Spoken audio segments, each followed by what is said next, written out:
جنکۍ لوبې کوي نو دا لوبې جایز دي او که نه د لوبو اجازت ورکیږي لکه کرکټ هاکي یا نور لوبې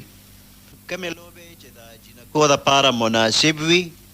او په هغې کې بې پردګي نه وي نو د هغې اجازت شته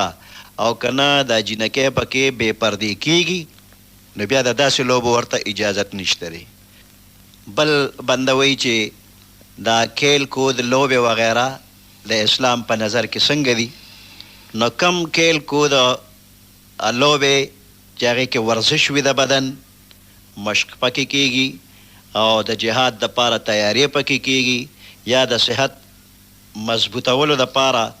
تندرستی باقي ساتلو دپاره کیږي نو داسې لوبې جایز دي خو شرط پکې دا دی چې بدن به پټ وي ستر پوشي به پکې وي بې پردګي به پکې نه وي او د حدود شرعیو رعایت به پکې لازمي وي او بل شرط دا چې د دې لوبو د ډیر شوق په وجه باندې چې ته د جمع مونځ پاتې کیږي نو دا لوبې جایز نه که نه مونځ باقاعده په جمع کوي نو د دې شرطونو سره بیا د دغې لوبو اجازت شته اسلامي عباداتو کې خلل چې نه راځي نو د دې لوبو چې په پرده کې وي بیا اجازت دی